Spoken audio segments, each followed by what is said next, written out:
Hello cricket fans, welcome back to the channel. I've got a new kind of attempt at content today, which is quite exciting. As the channel kind of grows and develops and I develop my career and things obviously change, there's going to have to be a little bit of a change with regards to kind of how much cricket I play. So obviously what I thought I would do is kind of, as you see and you've looked at the thumbnail and the title, is actually when there's a series of interest, particularly England, being an England fan, I thought it would be a great idea to go through and kind of provide what I perceive to be a fan's perspective on the performance of those England players with the form of a tier list, because that seems like a really nice and sensible way to go about grading cricketers, I guess. A great chance to do one for India and Australia as well at the end of this BGT series. So yeah, if you're interested and if you enjoy it, please drop me a like on the video. If you're new around here, consider subscribing. That would be hugely helpful. And if you do want to watch the cricket videos, there are still plenty of those to come as well. But this series, England beat New Zealand 2-1 in a 3-match test series, winning the first 2 tests and then suffering what I think was actually kind of a record-breaking defeat, I think, by New Zealand in that 3rd test, which was, of course, Tim Southee's last test match in his career as well. Just a bit of a modern icon of the game, certainly one of the most iconic cricketers in New Zealand history. The statistics for him are superb, so brilliant for him to sign off with a win. Was the series result a surprise, though? I think when you look at it on the face of it, I think it probably was. England had just come off the back of a pretty humbling defeat over in Pakistan against some high quality spin on some pitches that resembled some things that you and I might come up against on a Sunday. And New Zealand, of course, came away from India, having beaten India in India, which you think, well, completely different preparations for this series. You've got one that's just been humbled, you've got one that's on the top of the world. But did I think Bazball was going to be more successful in New Zealand than in Pakistan? And I think the short answer is yes. The pitches were perceived to be generally better.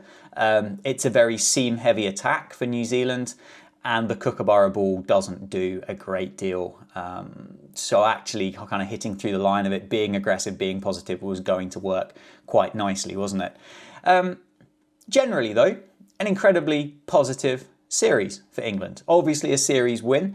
Were they guilty of checking out early with that 3rd test? Had they already won the series? Had they given up by that point? I don't know. It's hard to say. We obviously learned more of the class of Harry Brook and how excited we should be as England fans going forward for him. And we saw more of Bryden Carse. Absolutely no idea why we took 3 spinners to New Zealand, but I'm sure Jack Leach and Rayan Ahmed probably enjoyed their holiday over there and just had a nice time carrying a few drinks and bowling in the nets. So yeah, can't quite figure that bit out, but ultimately a positive series, some great talking points from it for England players going forward, and I'm excited. I'm excited by this team, I'm excited by these youngsters that are part of it, and let's get into the tier list. Let's just give them a bit of a ranking, shall we? I do need to press the screen record on this first though, so one moment cooler. Here we go. We're just going to go in order because I think that feels like the easiest thing to do. England actually only used 12 players in this series, so that makes my life a lot easier. We're going to start at the top of the order with Zak Crawley. Not the greatest series in Zak Crawley's career, was it? He scored 52 runs at an average of 8. 6 of those 52 runs came from one shot. He had a high score of 21. And actually, I've got a list here of people that he scored less runs than in the series. And they included Bryden Carse, Tim Southee, Nathan Smith, and Gus Atkinson. Then I think Mitch Santner as well, who only played one of those test matches.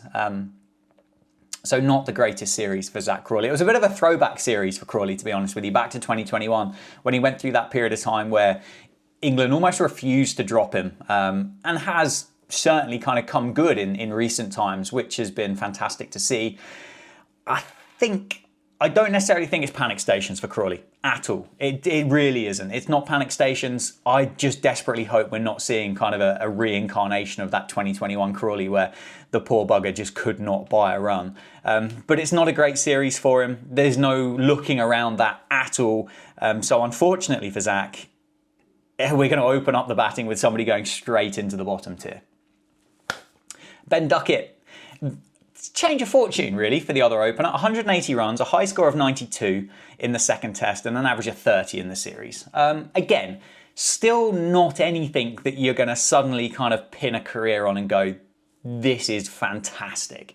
But I think he's always going to be that kind of cricketer that has the ability to frustrate a fan with obviously the returns that he gets in the nature of the way he plays cricket. And I think there's an element of, if you want to enjoy the good parts, unfortunately, we are going to have to endure the bits where it's kind of, oh, I fell 8 short of 100, or I've averaged 30 in a series, which, I mean, compared to some of the openers that we've had in the past, actually an average of 30 through the course of a series is bloody brilliant, and actually maybe we should just give him a knighthood. He does get after it. He embodies the Bazball mentality and mindset perfectly. Again, it's not going to be a series that I think we're going to look back at Ben Duckett's career and go, this is career defining, this is fantastic. But in comparison to his partner up the top of the order in Zach Crawley, it was an absolute Rolls Royce of a series, averaging 30. You'd want a little bit more. It's kind of straight down the middle, isn't it, really, for Ben Duckett? It's nowhere near brilliant, and it's clearly night and day difference from what Zach Crawley managed at the other end.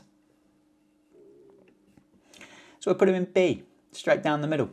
Jacob Bethel, the debutant that went as cover and probably wasn't even meant to play.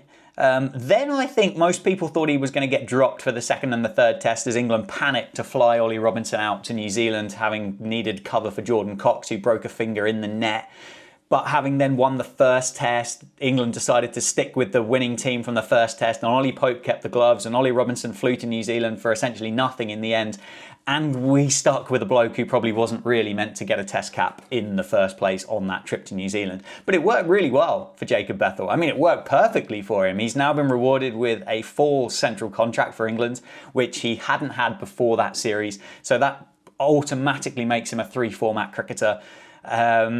Have we actually found our new number 3 in Jacob Bethel? He scored, I think he was the third top run scorer in the series, 260 runs at an average of 52. Strike rate was 75, which is clearly the most important thing. 350s in that series, one of which was a 96, I think it was, in the second test, which brought about that pretty cool quote from Ben Stokes when he said that he walked in the dressing room, like patted Bethel on the shoulder and just went, well, it's only 4 runs, isn't it? And Bethel went, yeah, but it would have been cool if I'd have carved him over the cover to bring up my 100.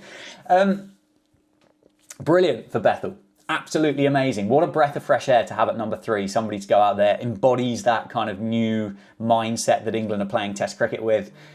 Does he generate kind of huge question marks and headaches for England going forward, though? It's just been rewarded, as I say, with that full central contract. We are going to see him in a Test shirt sooner rather than later. But what does that mean? What does that mean for Ollie Pope? Obviously, the guy that was at number 3, who was then dropped to number 6 to kind of cover for Jordan Cox. What does it mean for Jamie Smith, who was absent during the series for the birth of his first child, which absolutely is important and should take priority? What does it mean for Ollie Robinson? What does it mean for Ben Foakes, now that we've got a guy at number 3 that's outperformed the guy that was at number 3 before? And we've got a guy that's taken the gloves that did an okay job. I don't know. But for Jacob Bethel, and I've only got a picture of him in an ODI shirt because clearly they weren't ready for it. He goes straight in at the top, doesn't he? Because it was superb. Joe Root is next. He scored over 1,500 runs for the calendar year in 2024. 218 of those came in the series, including the 100. Average of 43. I think he was the 4th top run scorer in the series. It's really hard to know kind of it's hard to know how to kind of sum up Joe Root with the form that he's in. He's absolutely superb. I do wonder though, like, does he actually overtake Sachin at a point? And I'm curious as to know what you guys think about it. Like, let me know in those comments as to whether you think Joe Root does overtake Sachin Tendulkar or not in the Test all-time leading Test run scorers that Joe Root seems to be flying up at the minute. It wasn't the greatest series for Joe Root. He's definitely done better in other ones. I think he'd probably be a little bit disappointed the fact that he came a few runs short across the course of the 2024 calendar year, that he didn't catch up with what his previous record was. I think he was 100 away from breaking his own record of the amount of hundreds that he scored in a year. So again, for Joe, Not up the top because Jacob Bethel was different class, but Joe Root's going to go in there at A. Harry Brook. Harry Brook. He keeps getting better, doesn't he, Harry Brook? 200s, a 50, and a duck, but let's not forget about that. Let's just forget about that. Finished with 350 runs, an average of 70, strike rate of 92 in Test cricket across the course of a series. He did finish second to Kane Williamson in the end in the leading run scorers. But the bloke's just silly, isn't he? It was a high score of 171 for Harry Brook in the moment of a test match when the wickets were tumbling at the other end and at the top of the order. And he just walked out there and went, "Wow, screw it. I'm just going to try and pogo you all over the place." And he did, and it was successful. It does give me a huge amount of hope for this England team going forward. And I'm really excited to see how Harry Brook goes in Australia. Yes, it's going to be a different challenge. But I am starting to get a little bit excited about the Ashes. I think it could be a great series in Australia next year. So with that in mind, Harry Brook, you're going up the top with Jacob Bethel. Good for Harry Brook. Ollie Pope, the stand-in wicket-keeper. I think the drop from number 3 down to number 6 probably did him the world of good to kind of go away from the exposure to that new ball. Clearly, he would have seen a lot of that new ball as well with the performance that Zach Crawley managed to put together through this series. And I think probably helped massively, hugely. It was completely coincidental, the fact that Jordan Cox went out there as cover for the wicketkeeper, Jamie Smith. He broke his finger, Ollie Pope got given the gloves, and Bethel came in at number 3. Yeah, it was by chance. Pure kind of freak accident, really, wasn't it? And Ollie Pope really took it on himself and did pretty well. He scored nearly 200 runs at an average of 40. Finished with 10 dismissals with the gloves as well, which is pretty good, I would say, across the course of 3 test matches. Does he get found out in the UK when the ball swings and seams as a guy who's past the stumps as not being a traditional wicketkeeper? And what's the likelihood of that success rate continuing on the tour to India, for example, or Pakistan? If you have got turning pitches where the ball is doing a lot and you've got a guy there that isn't actually a specialist wicketkeeper, I don't know. But I think it does raise another question, like I said earlier, and I'm curious as for you guys to kind of let me know as to what you think they'll do. But who does actually carry on with the gloves? Does Ollie Pope carry on? If he doesn't carry on with the gloves, does he just go back to number 3 and Jacob Bethel doesn't play? It's a great problem to have for England. It really is a fantastic problem to have. But I don't necessarily know whether they know the answer for it. But I think for Ollie Pope, I think he goes in that tier, the tier with Joe Root in there at number A. Number A, that's the right correct way of saying it, isn't it? But not a bad series. Not a bad series. Ben Stokes, or what I've put is kind of cricket's answer to Jamie Redknapp at the moment, isn't it? Just cannot stay fit, and I'm just gutted to see him limp off the field again. This time with a hamstring injury. I think the worry is it a worry or a positive, the fact that it seems to be a different thing each time? I do hope it's short term for him. It was brilliant seeing him bowling again and bowling properly. Did pick up 7 wickets with a best of 3 for 5 through that series, and bowled 66 overs as well, which is a good return for a guy that hasn't been able to get on the field through various injuries and not been able to bowl properly. It does, I think, leave the question as to what that longevity is like for Ben Stokes as a test match cricketer. Like, test cricket is hard, isn't it? It's brutal on the body to go and do 5 days of test cricket. It's not turning up playing T20 slap and giggle cricket where you have to bowl 4 overs, whack a few and then go and sit down for the rest of it. And depending on who you are, you could just be an impact sub and not have to bother going back out there again afterwards. But yeah, I don't know. It's tough. With the bat was interesting. It was 158 runs, which doesn't sound like a lot, and it probably because it isn't, but it was an average of 52, so there must have been a few not outs in there as well. So decent return. But I was watching the highlights. I didn't watch all the way through the middle of the night because, unfortunately, I do need to sleep. But it feels like an age, doesn't it, since Ben Stokes last scored his last Test 100. And it came in June 2023 in the Ashes with 155 against Australia at Lord's. So it is starting to feel like a long time ago that Ben Stokes did put together like a big return with the cricket bat. It's pretty middling for Stokes, I think. I think it's fantastic the fact he bowled. I think it's an okay return with the bat. I think it's a huge shame the fact that he wasn't able to complete the series. So we are going to go straight down the middle, pop him in B there with Ben Duckett. Bowlers, we're getting to the end. Chris Woakes, the man who we all think can't take wickets overseas, returned with 6 wickets from 2 test matches before being, well, I'll use the polite term of rotated for the 3rd test with Matthew Potts. It came as with the average of those 6 wickets, they came at just under 30, which compared to his overseas career average, which is nearly 50, it's a real improvement, to be fair, for Chris Woakes. So that's a positive, and I think that probably should be celebrated. I am kind of worried, though, that England have kind of forced Anderson out, and we've pinned our future leader on Chris Woakes. He's nearly 36, Chris Woakes. So he's no spring chicken at all. We've got another year until we go through to obviously the Ashes, which is the next big kind of thing for England to kind of England fans to worry about. And that will be 37-year-old Chris Woakes up to that point, late 36s. And he has an overseas bowling average of 48. So I can't figure that out. And I don't think I'll ever be able to. Was it a bad series for Chris Woakes? Not particularly. Was it a good one? Not particularly either. It's not a Zach Crawley. It's slightly better than that. Now, let's get excited because we've got Gus Atkinson to talk about. He's now got 50 test wickets, I think 52 to be precise. 12 of those came against New Zealand in the 3 tests that he played, averaged 22 with the ball through that series. It's been a ridiculous start to his test career so far. He scored runs. He probably could bat 8. He could replace Chris Woakes in that kind of lineup, actually, and he could be the guy that kind of extends that tail, and potentially we look further afield from Chris Woakes going forward. But I'm excited by Gus Atkinson, similar to Harry Brook, similar to Jacob Bethell. I think this team is starting to kind of come together with something really exciting, and Gus Atkinson's going to be a massive part of it.